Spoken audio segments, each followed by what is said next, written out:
Aujourd'hui, je vais m'adresser à ceux qui sont à l'étranger. Quand je dis étranger, je parle hors de l'Afrique. Plus précisément hors de l'Afrique, que vous soyez en Europe, en Amérique, en Asie, bref, hors de l'Afrique. Cette vidéo vous concerne. Écoutez très attentivement.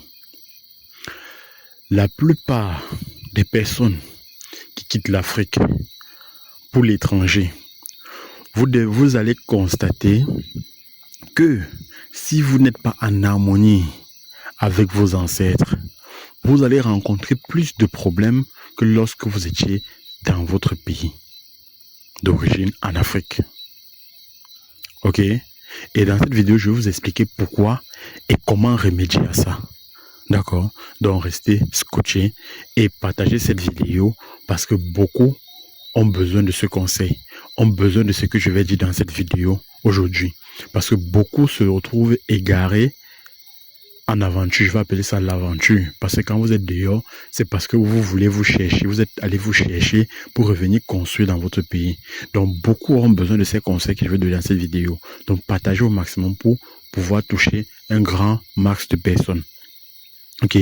Beaucoup se retrouvent égarés là dehors et se posent des questions à savoir pourquoi moi, j'arrive, parfois vous allez voir quelqu'un qui a même pris la mer, il arrive, il est mieux développé que vous qui avez pris l'avion, vous êtes là depuis des années, vous n'arrivez pas à avancer, vous stagnez sur place. Quelqu'un vient là, il a pris la route, il a pris la mer, il arrive là, il a même les papiers avant vous, il a son appartement avant vous, il progresse rapidement avant vous. Eh bien, je veux vous dire, si vous êtes quitté de l'Afrique, lorsque vous quittez de l'Afrique, si vous n'avez pas déjà premièrement signalé à vos ancêtres que vous êtes en train d'aller hors de l'Afrique, ok? C'est pas pour dire que les ancêtres ne vont pas savoir, mais vous devez aller leur dire. Question de leur montrer votre attachement envers eux. Vous devez premièrement aller leur dire, même si vous ne voulez pas que ça se sache, vous pouvez rester même chez vous, dans votre ville. Vous n'êtes pas obligé d'aller jusqu'au village, vous restez dans votre ville. Vous faites une libation et pendant cette libation, vous annoncez à vos ancêtres que vous préparez un voyage pour l'étranger et que vous aimeriez rester toujours en contact avec eux. D'accord? Ça, c'est pour ceux qui ne sont pas encore partis. Après, je vais entamer pour ceux qui sont déjà sur place là-bas. Parce que je sais qu'il y a des gens qui vont demander que nous qui sommes déjà sur place, qui n'avons pas fait ça, que nous sommes déjà sur place, qu'est-ce qu'il faut faire? Restez scotchés, je vais vous dire ce qu'il faut faire si vous êtes déjà là-bas. D'accord? Donc, lorsque vous préparez un voyage, vos ancêtres doivent être au courant. Maintenant, si par ouverture d'esprit, ok, vous savez que parmi vos ancêtres, il y a certains ou bien alors tous n'ont pas le droit de savoir que vous êtes en train de voyager.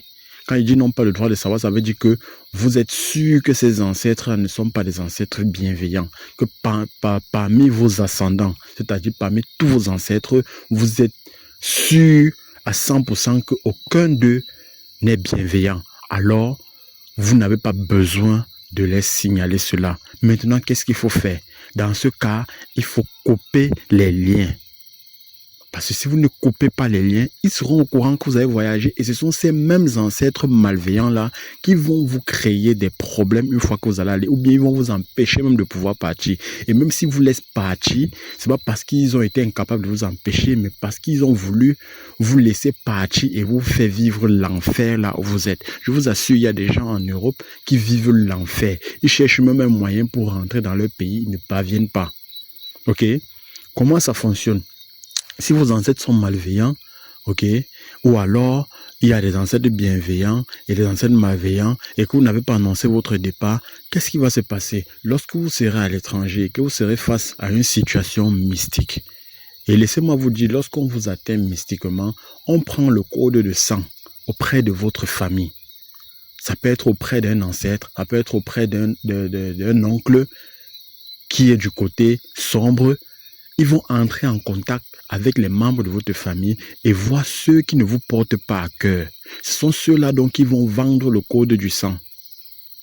Avec ce code du sang, maintenant, ils vont pouvoir vous atteindre facilement.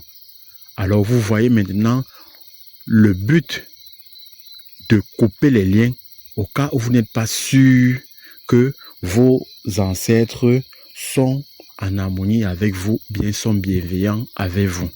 Donc, si vous avez la certitude qu'ils ne sont pas bienveillants, autant mieux couper les liens. D'accord?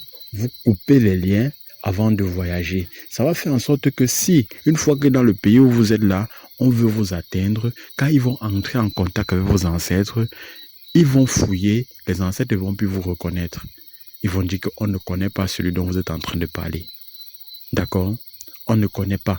Et ça sera même, si vous avez trouvé quelqu'un vraiment très fort qui va couper les liens, et qu'il est vraiment très fort et qu'il a vraiment coupé, il sera même difficile pour l'ennemi de pouvoir entrer en contact avec vos ancêtres, parce qu'il n'y aura plus aucun lien entre vous et vos ancêtres.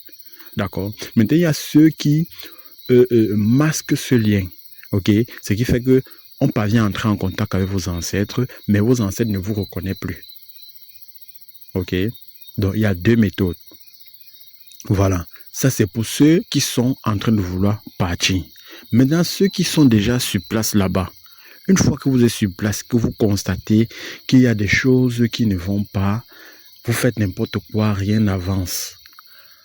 Ce sont des blocages. Maintenant, ces blocages-là, si vous avez ces blocages, automatiquement, sachez que c'est parce que vous n'êtes pas en harmonie avec vos ancêtres. Lesquels ancêtres sont reliés directement à la nature. Donc, si vous n'êtes pas en harmonie avec les ancêtres, vous ne pouvez pas être en harmonie avec la nature. D'accord? Donc, ce qui fait que lorsque vous êtes là, on veut vous attaquer, on passe par eux et ils donnent le feu vert, on vous attaque. Donc, maintenant, si vous êtes parti sans dire au revoir, qu'est-ce que vous faites? Vous faites une libation pour demander pardon. Ancêtre méritant, veuillez m'excuser. Lors de mon départ, j'étais ignorant. Je ne connaissais pas qu'il fallait faire telle chose et telle chose. Mais malgré cela, vous m'avez permis d'arriver où je suis. Alors, veuillez prendre soin de moi, veillez sur moi, afin que quiconque tente de m'attaquer, que vous preniez le devant. Faites cette libation. Si je suis ici là, c'est parce que je viens chercher de quoi rentrer au pays, mettre la famille à l'aise, vous mettre à l'aise. Alors donnez-moi la force, donnez-moi la santé pour pouvoir trouver les moyens et revenir vous mettre à l'aise. Voilà les mots que vous devez dire pour entrer en harmonie avec les ancêtres. En ce moment, ils sauront que vous avez pris conscience de leur existence et que vous voulez être en harmonie avec eux. Et vous allez voir comment les choses vont aller. Faites la libation de temps en temps et parlez avec eux. Si vous êtes parti sans entrer en contact avec eux. Ok? Maintenant, si malgré la libation, vous avez toujours des attaques, faites une consultation pour savoir si réellement les ancêtres dont vous prenez pour ancêtres méritants sont vraiment des ancêtres méritants. Pour savoir si parmi tous vos ancêtres, il y a au moins une personne méritante. Pendant la consultation, vous allez savoir s'ils sont méritants ou pas. S'ils ne sont pas méritants, alors le conseil que je vous donnerai, c'est de couper les liens, ok? Que tout ce qu'ils ont fait, même de leur vivant, ne puisse pas retomber sur vous. D'accord? Parce qu'il y a des gens aujourd'hui qui récoltent ce que les ascendants ont fait par le passé. On dit que ça n'existe pas, mais ça existe. Ce que les parents ont fait dans le passé peuvent vous rattraper aujourd'hui. Ok? Voilà. Donc, la consultation est importante, très importante. Voilà. Une fois que vous avez fait cela, qu'on vous a dit pendant la consultation que oui, vous avez des ancêtres méritants, alors c'est à eux que vous allez vous adresser. Ok? Même si vous ne connaissez pas les noms, vous dites tout simplement ancêtres méritants, ils vont se reconnaître. D'accord? Maintenant, si on dit que vous n'avez aucun ancêtre méritant, ou alors ils sont fâchés, parce que la constatation aussi va montrer s'ils sont fâchés contre vous. On va vous dire, et on va vous dire également ce qu'il faut faire pour calmer leur colère, pour qu'ils reviennent à la réalité. D'accord? Donc c'est très important. Vous qui vous retrouvez à l'étranger là, vous qui avez des problèmes, vous ne savez pas d'où viennent ces problèmes-là. C'est très important de faire une consultation pour savoir d'où vient. Parce que c'est toujours facile de dire que c'est ma voisine, elle m'a mal regardé, c'est elle qui est jalouse, elle est jalouse de moi. Oui, elle peut être jalouse. Mais tant que tes ancêtres n'acceptent pas qu'elle te fasse du mal, elle ne te fera pas du mal. D'accord? Tant que tes ancêtres n'acceptent pas qu'elle te fasse du mal, elle ne te fera pas du mal. Vous avez toujours tendance à oublier les ancêtres. Non, ils sont morts, ça ne sert plus à rien, machin, truc. Non.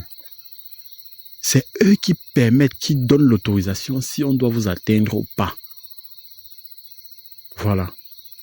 Otep, j'espère que cette vidéo vous aura aidé. Partagez au maximum pour aider un maximum de personnes. Si vous avez des questions, posez dans les commentaires. Si vous avez posé votre question dans les commentaires et que je n'ai pas répondu, mon numéro est toujours sur l'image.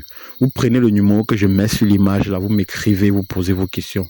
Si je ne réponds pas immédiatement, sachez que je suis occupé ou alors il y a un tas de messages que je réponds au fur et à mesure. Donc, soyez patient. Voilà. Je peux prendre même un mois de vous répondre. L'essentiel, c'est que je vous réponde. Ok. Voilà. Au top.